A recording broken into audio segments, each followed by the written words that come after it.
collaboration with medical doctors, right? And you have built multiple research grants as a principal investigator on digital health, microfinance, and literacy for the elderly. You're all elderly. You're always also serving as the founding editor of the formal Journal of Social Sciences. And of course, you're on a lot of editorial boards. I leave you to sort of go through your agenda and then proceed with the session. And thank you so much. This is a very important topic, and I see Shinho and a few others saying thank you for this session. I think thanks goes to you, Sarah. Thank you so much. Can you just confirm if the slides are showing in slideshow mode? And Yes, yes, they great. are. And they're Yeah. moving as well, the slides, because Yes, sometimes, great. absolutely. So thank you so much, Dr. Ruxana, for allowing me to share my experience today. Really, this is a work in progress for all of us, because the students sort of tend to lead on the front with new AI tools, and us redesigning assignments is always a challenge. Now, just before I went on academic sabbatical leave, these are the two courses that I taught. So I'm going to be covering one of the undergraduate courses that I taught to the thesis students, which is known as SOC 494, the thesis proposal. And then I'm also going to, in part two, talk about a course that redesigned an AI integrated assignment for MPhil thesis students who we were training for qualitative data analysis.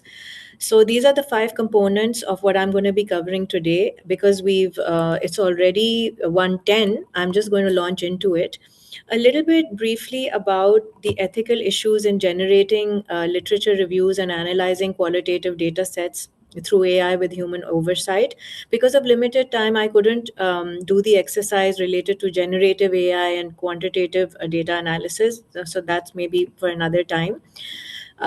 So we already know this, but with research students specifically, when they use AI without human oversight and just AI alone, there are obviously issues of bias and discrimination in results, false and inaccurate information being passed out as their own. They can be detected for plagiarism, which can risk them from being removed from the course, being you know, being a complaint going forward to the academic integrity committee, them not being able to complete their degree on time, lack of transparency with the supervisor, instructor. You know, your thesis supervisor you're probably working with for a year, 2 years. So when you misrepresent results and evidence or any stage of the submission that you're submitting, there are trust issues. Then, you know, with AI, students are they're trying to speed up the processes of their submissions, different steps of their research assignments. There's over reliance on AI, which just means that there's less critical analysis skills. There are one of our core values, the academic integrity issues, encouraging dishonesty, passing off AI as your own work, and finally, unequal access to AI tools. There are students who are able to access paid software or AI tools, which other students are not able to. Some have developed great skills for designing better prompts. And again, you know, they're taking free online courses or paid courses for AI usage, which some students from different backgrounds are not able to access. So these are just some of the issues related to use of AI and ethics of research, which which we're trying to address by redesigning our assignments for thesis students. I just can't see myself. I'm just going to put this in PowerPoint. Is everything okay? Is everything going? Are the slides moving? I'm Yeah. just great. So part one is redesigning a literature review assignment. Uh, Sorry, Sarah, we have lost your slides now. You are Really? now, yeah, we are now in the I'm view actually trying. also. If you share again, perhaps that will help. Yeah. And enter full mode, double click to enter. Yeah, perfect. Perfect. Okay. The only thing that's happening with me on my end is that for some reason I can't see all of you. So Oh, I'll just I'll keep touching base with everyone. I think it's because Zoom has refreshed on my home laptop or whatever the reason is, but we won't lose time over this. So, part one is redesigning the literature review assignment for a senior sociology seminar for thesis students, known as SOC 494, coded that way.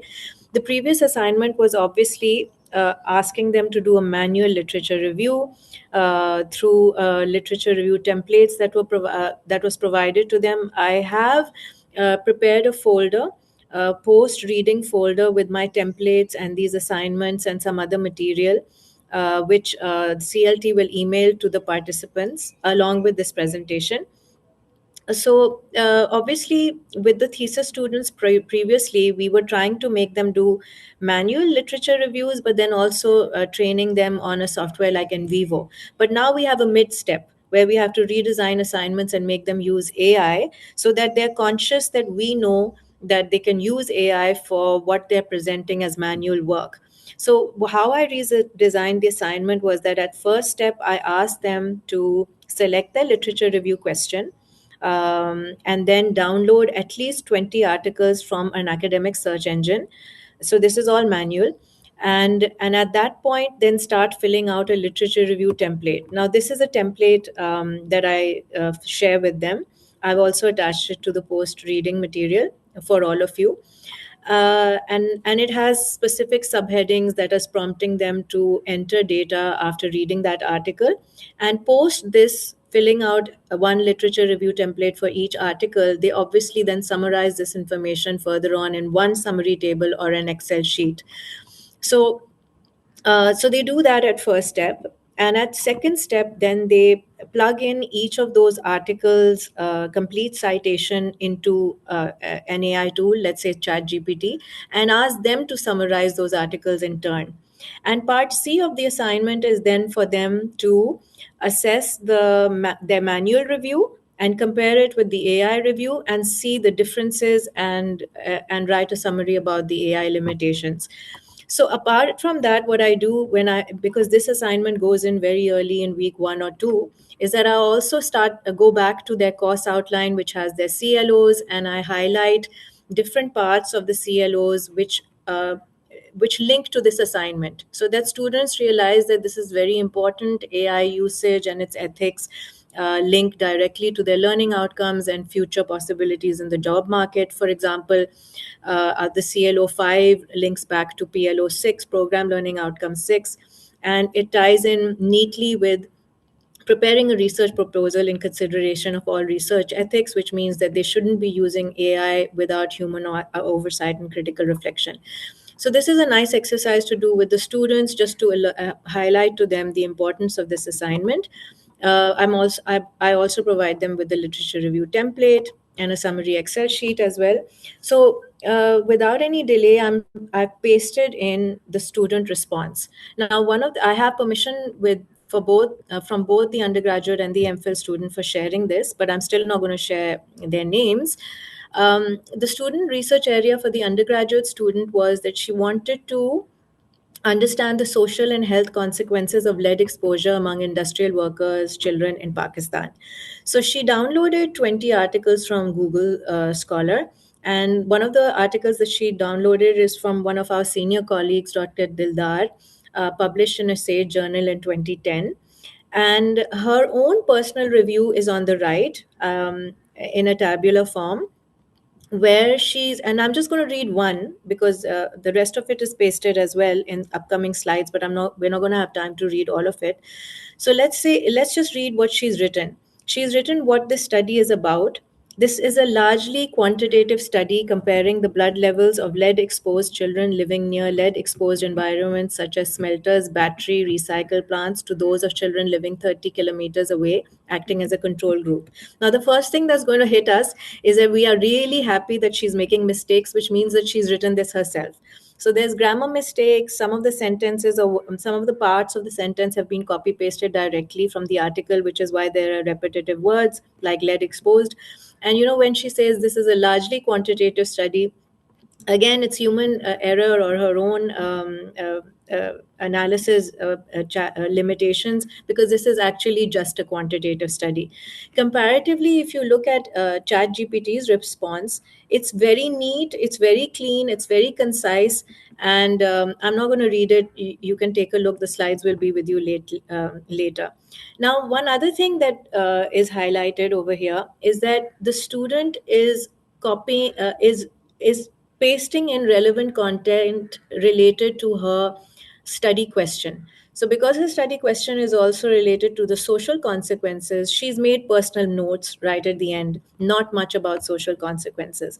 And at the same time, she's in the next slide, you'll notice that she's made an effort and plugged out information related to specific social and cultural factors, and then she's added her own information.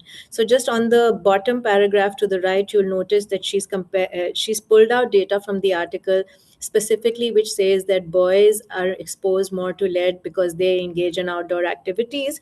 And then she's gone further and added her own points that girls play less outdoors because of social factors related to lack of permission from their families, and more girls are helping their mothers within the households for domestic tasks, which leaves them less time for outdoor play. So this is nice. You'll also notice when you read this in detail that the student is adding more age related, gender related information. She's writing about implications and her personal notes, whereas ChatGPT is only limiting the response to very brief summaries, generalized knowledge, and abbreviated information.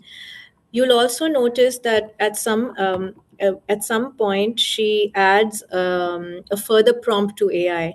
Are there any social factors from study findings at left upper corner? And Dr. Ruxana, Zakir, are these moving back and forth while I'm speaking? Yeah, Is everybody okay? Okay, great. yeah. So she's adding a prompt to AI, asking them for specific social factors, whereas AI then specifically talks about the father's contaminated work clothes as a social factor, and lead contaminated household environments near factories. So, lack of geographical mobility and communities not being able to shift far away. But the student, if you read her output, she's picked up many more social factors that she's derived from the article, and her own, maybe her own experiences as well. So this is excellent. So we go to part C of the assignment, in which the student is being asked to compare her own output, her manual review, with the AI generated literature review. And if you read the first three sentences, first sentence on the taking up three lines, this tends to definitely be her own writing. She's writing, AI tends to be a lot more vague, generalized, and in the box. Whereas my self-fill template was unable to provide specific examples with critical reflection about the social reasons for lead exposure. Now, if when we start reading below this, there's a line that says research and summarize in bullets 5 ethical issues with assignments complete just with AI. Now, I think what she's done is that she's prompted AI and she's forgotten to delete this. And then AI has given these 5 very neat, very well written points which don't match her writing style above or her grammatical errors above. Searching and finding relevant research material is a skill in of itself. It doesn't seem like the student would write something like this. So this is upsetting, that the part C, which was about their critical reflection, them talking and discussing with the instructor what the limitations of AI was, how AI may have benefited their own work, she's just generated an answer, though the first sentence seems to be her own. So we move to the problems that I faced with this new assignment, which I hope to reform and improve further when I come back to teaching next semester. And obviously, after the presentation, I hope you guys will give me some good advice and recommendations as well. What I found, number one, is that with AI integrated assignments, some students will still select the 20 studies, but then use AI to generate the summary first. So they'll cover part B first, the AI generated literature review, and then they will use minor edits or other AI tools to prevent detection and rewrite summaries and paste that as part A, their own manual review. Does it make sense? That is what a lot of students will do. So What can we do to stop this? Before submission, we can make the students fill at least one or two literature review templates in class. Similarly, we can make them so if we have undergraduate classes of 1 hour each, we can spend one class asking them to download those academic articles from journal articles from academic search engines in front of us in class or in pairs. And then in the next 1 hour class, we can ask them to fill at least two literature review templates and maybe do them on paper. So I used to be very happy with paperless courses, but I think we're going back to having some paper courses assignments that is done on the desk in front of you without the smartphones and the laptops, and paper exams as well. Unfortunate for the trees and the environment, but that is how it's becoming. Now, with the submission, we can also ask them to submit annotated PDFs showing notes, commentary boxes, thought bubbles for each article. And with the submission, again, we can ask for page number specific insights, tabular information, direct quotes, which, by the way, AI usually doesn't do, or if you prompt it to do it, it usually makes mistakes and errors. And so we would be able to pick it up we would be able to compare the manual review versus AI review. And after submission, we can also have short in-class quizzes or 5-minute Viva discussions about reviewed literature and their thought processes and what they understood about limitations and significance and how it ties up directly to their research question. So another big problem that you face with such assignments, for thesis students specifically, there's a lot of pressure to meet deadlines. Every week they have to submit one section of their thesis. By the 6th to the 7th week, they have to make proposals to the faculty so that they can move ahead and actually submit to the IRB around the 11th or 12th week. So what may happen and what does happen commonly is students tend to disappear. When they get a heavy assignment like this in the first or the second week of the semester, they tend to disappear. They come back after the fourth or fifth week asking for appeals to give presentations to the faculty with missing work behind. And so, if you want them to keep submitting assignments and to review the assignments, give them feedback, and do resubmissions, it becomes almost impossible. What can we do to stop this? We can start linking the presentation eligibility to continuous submissions and feedback. We can strictly enforce deadline windows and also start allocating higher marks for timely submissions and resubmissions. This is also complex. I'm going to talk about this in the last slide, but we keep going for now. Another big problem with this kind of an assignment is that some will choose similar research areas and the same studies. So what they'll do is they'll start working in pairs, and they will say that we cannot decide a specific research question, but rather we have a research area like patriarchy against women. This is a very common one. And then you'll have 2-3 girls submitting similar literature reviews, downloading similar literature, and then finally by the 5th or 6th week they've streamed into specific research questions, but they through the course outline recognize that these are general submissions and they can get away with doing group work. So again, what can we do to stop this? We require each student to define a highly specific research question in the first or the second week, or if those students have registered for the course early on, we allocate their supervisors and we make sure that they've submitted their research questions during the winter holidays or the summer holidays before the course actually starts. This is also a little bit difficult, especially for students who don't register in time. We can start linking grades to week first and week 1 or 2 literature review topic. This would be a little bit unfair to students who actually genuinely are changing and refining their research questions as they go along. But we could leave this to the teacher discretion. And then we can also introduce short vivas to assess whether students can explain and defend their topic selection rather than, because when they're doing group work and they've allocated 5 articles to different group members, in a random viva, they won't know which study that the instructor will be asking them about. So if you alert them about the viva, they may start working independently. So part 2, redesigning a qualitative analysis assignment. So this was an assignment for an MPhil course, Religion in the Postmodern World. The CLOs are very specific about training students about for quantitative and qualitative research skills. So we have assignments integrated, even though it's not a research methods course.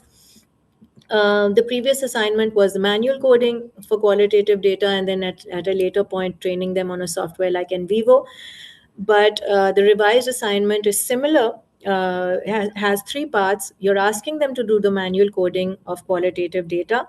And then part B, you ask them to take that data, plug it into ChatGPT, and prompt it to develop relevant themes or codes. And then part C, compare their manually generated themes with AI generated themes.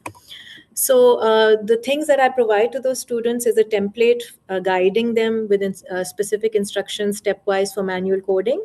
And then I provide them two data sets in Excel. One data set which is just for review, that supports the manual coding template and also has an associated published study to show them the end result. And then also a qualitative data set that is for their practice and for their theme generation. So I've also attached all of this for in the post session reading material. Now this is a student response from an MPhil scholar of ours. She's still our student. I have a permission to share this information. But she was happy for me to share her name as well. I won't share her name, but I will share that she's a very, very good student who is simultaneously writing books and translating Urdu to English text. So I was really expecting some high level quality work from her.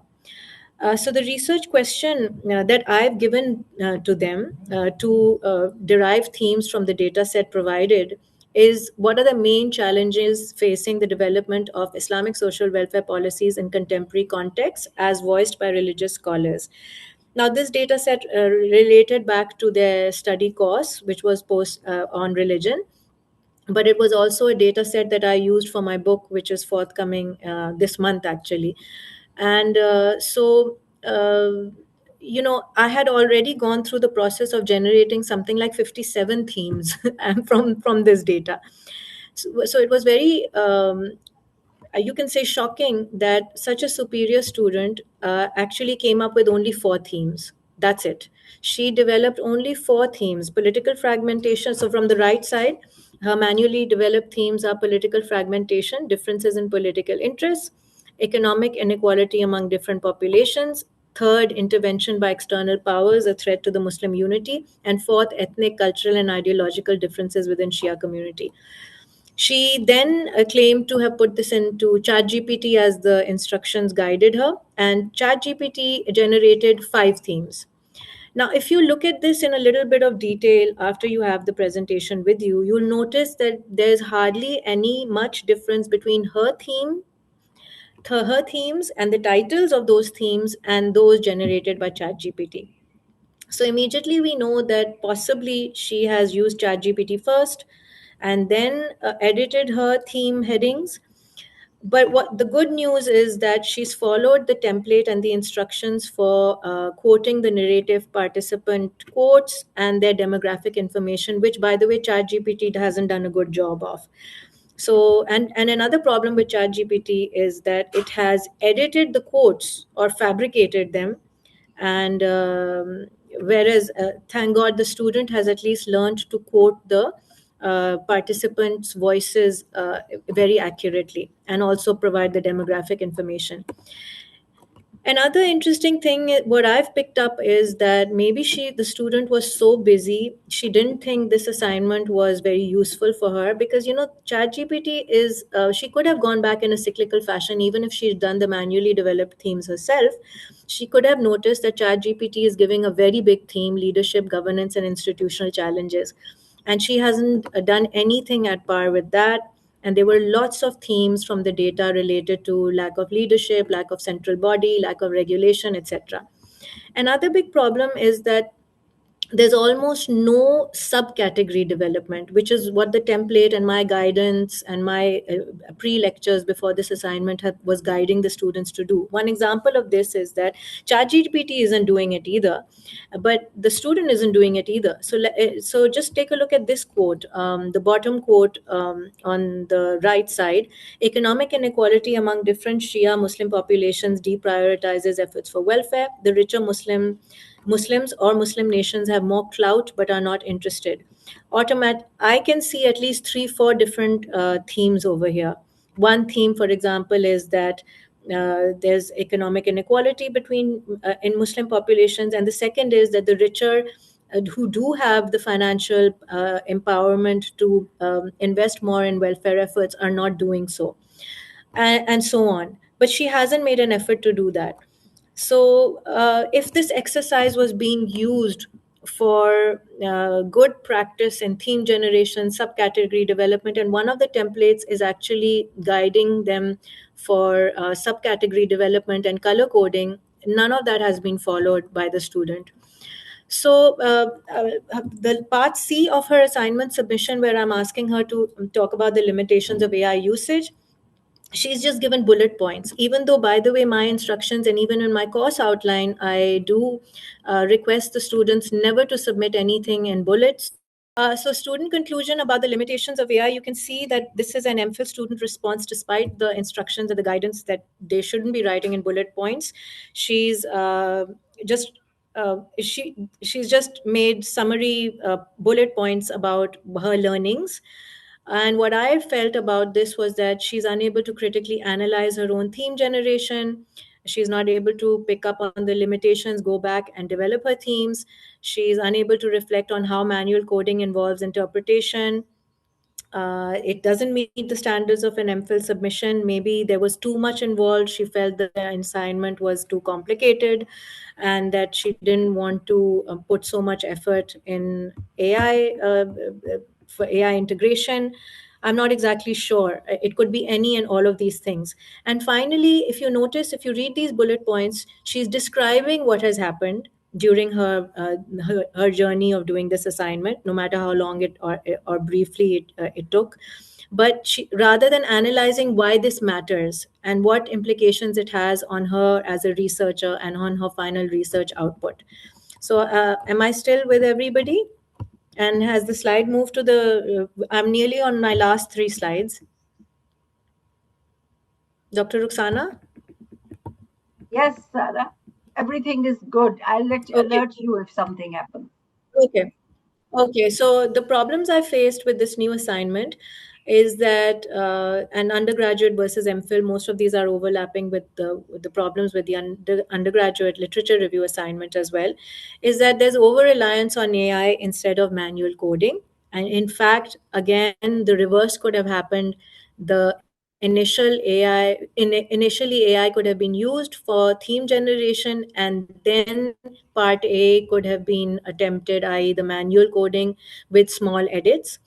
uh, AI produced broad decontextualized themes and no sub themes, and there were also errors in the quotations and the participant responses. Several themes were lumped together, and students were unable to distinguish or create subcategories or put in the time. Then differing prompt skills in students presented different assignments. So we don't want to judge students and mark them based on their prompt skills for AI, but rather their critical reflection, and that's also a complexity. And finally, students are finding it difficult to critically compare their outputs. They understand the superficial reasons that we shouldn't be using AI alone, but they don't understand. They're not able to particularly gauge on the issues related to the implications for their own research, their own employability in the future, their investment into lifelong skills and skill development, etc. So, what can we do? We can start sequential submission requirements, make manual coding a grading prerequisite before AI use. We can, with MPhil classes, they're 3 hour longs. We can encourage in-class manual coding and color coding as well. Higher grading weightages allocated for following the template and talking about the depth or the depth of critique for the limitations of AI. We can also try process evidence submission, i.e., we're asking students to scan or submit in paper their annotated coding sheets conduct Viva presentations explaining how manual codes were developed, why they chose certain themes over the others. And even though this is not really recommended in qualitative research, but ask them about frequencies, how many participants talked about a certain theme versus others, just for the sake of the Viva. Require every theme to be linked to at least 3 to 4 participant quotes, proper complete participant quotes with social demographic data. And then another one is to start standardizing prompt frameworks for AI and having a prompt limitation rule. For example, asking students to attach all their AI outputs as an appendix to the assignment and not allowing them more than 1 or 2 prompts or then no prompts at all, which would then allow, give a fair chance for student grading and assessment as well.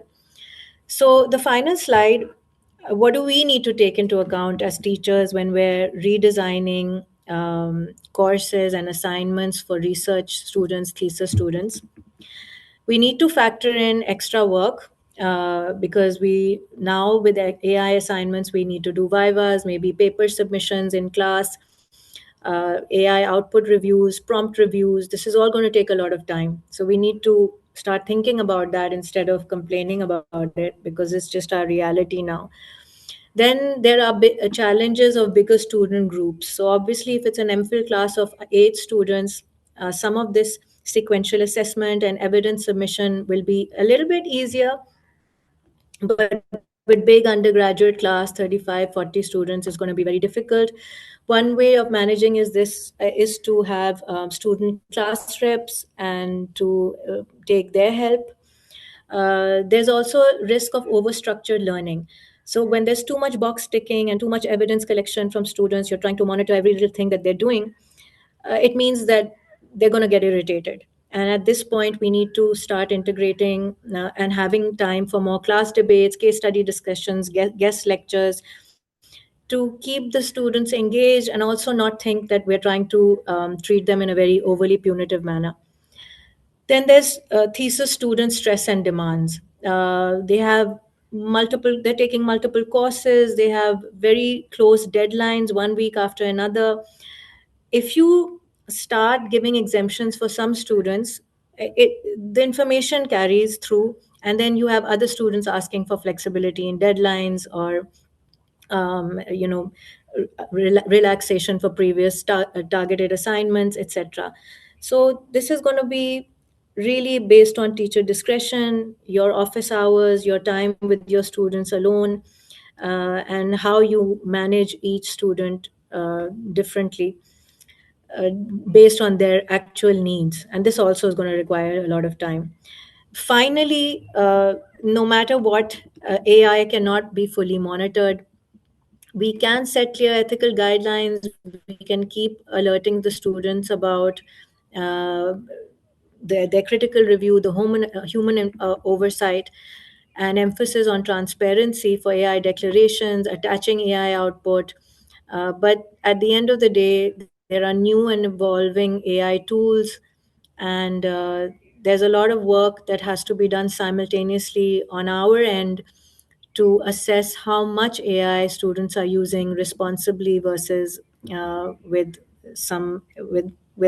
ethical issues, and how we will manage this as time evolves.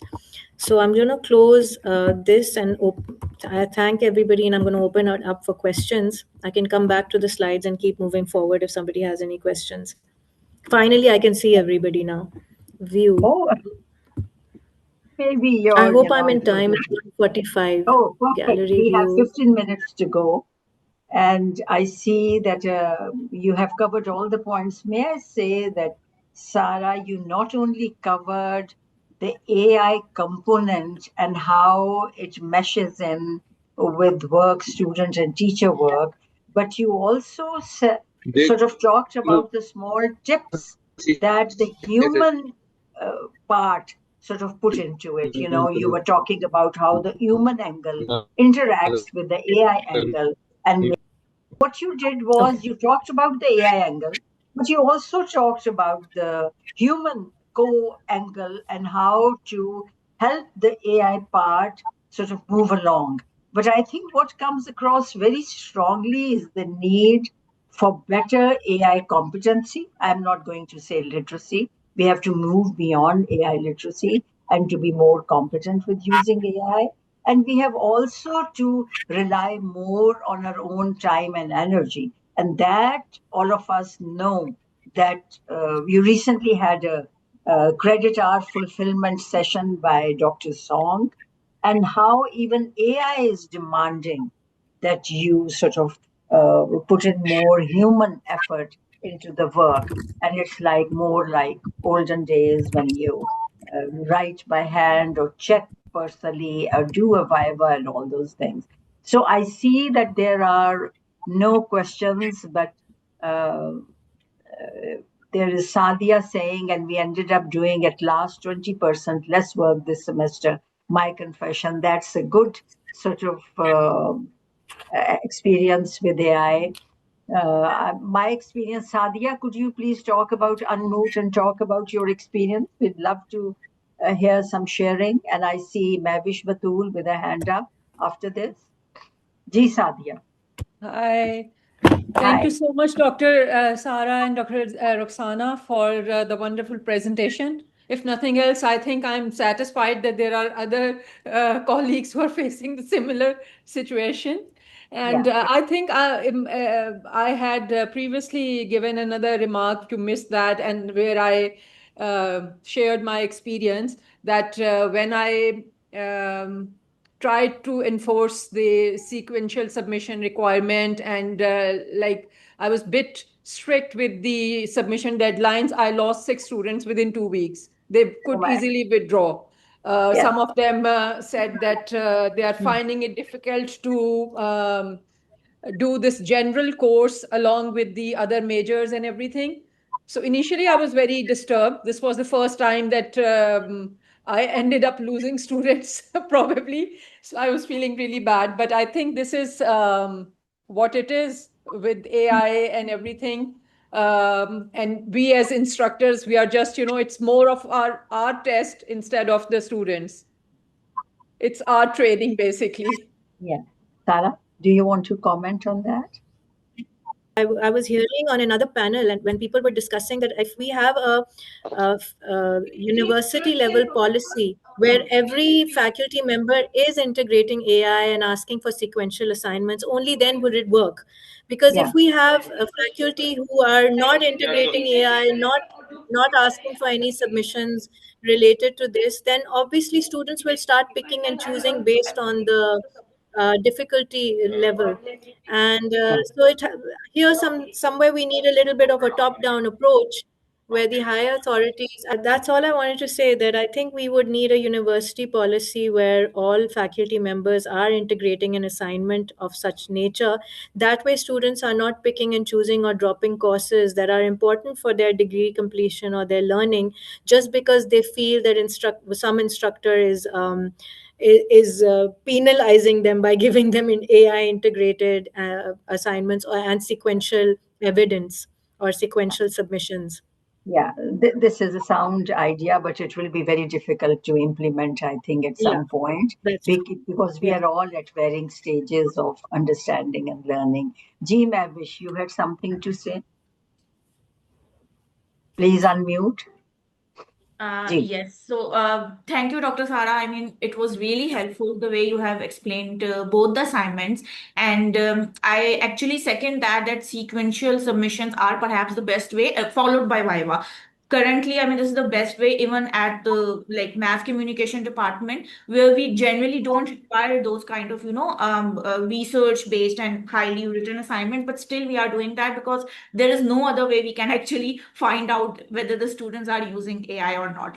But I have a question also. Okay, now this is related to perhaps as a person who's also studying right now. So I'm doing PhD and I'm doing research, and I know for the fact that how AI has been helpful in research. And I do understand that we cannot really replace it for analytical thinking and all. But when you were discussing the second assignment, and this is what I thought, that if AI is really helping with the qualitative coding at first, like as the first point, like I personally don't think is that something which is inherently wrong until and unless we are are not being transparent about it, and we are not again looking at those categories again and then seeing what it could be that is missed by AI. So how do you tackle that? Like, has there been a point as a researcher in your life where you actually felt that maybe AI was able to actually give me better, ideas when it comes to, say, coding a specific text? Yeah, Mevish, I agree with you, Mevish. You cannot ask students, and we can't ask ourselves also not to approach AI first. But the limitations of AI will always exist. So one example, we've told that maybe it's not going to give you themes and sub themes that are as detailed as they need to be. So you have to be very conscious. Even if you've used AI first, you need to then put all of that aside and reread your qualitative data first. Now, another thing that AI will never do is that it will not contextualize, and it also has, it's not going to give you themes that are specific to your secondary research questions, your country, your nature, your local context.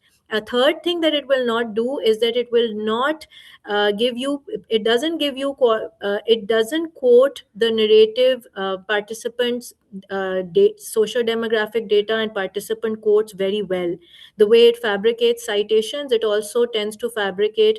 And I know a colleague who's actually submitted a book, and I won't say colleague, I know the person, and unfortunately their reviewer has actually posted this on LinkedIn, that we found that their qualitative data and qualitative quotes were fabricated by AI. So they didn't Oh, even wow. review. So, thank God they didn't take her name, but many of us, they listed the funding body, so some of us are able to associate that back with that person and where they work. And so if you, when there is a risk that you use AI and you say, wow, AI has generated 100 themes and all these subcategories, and you stop reading and AI has made a mistake in some social demographic data that they are associating with a qualitative quote, or they made up a qualitative quote.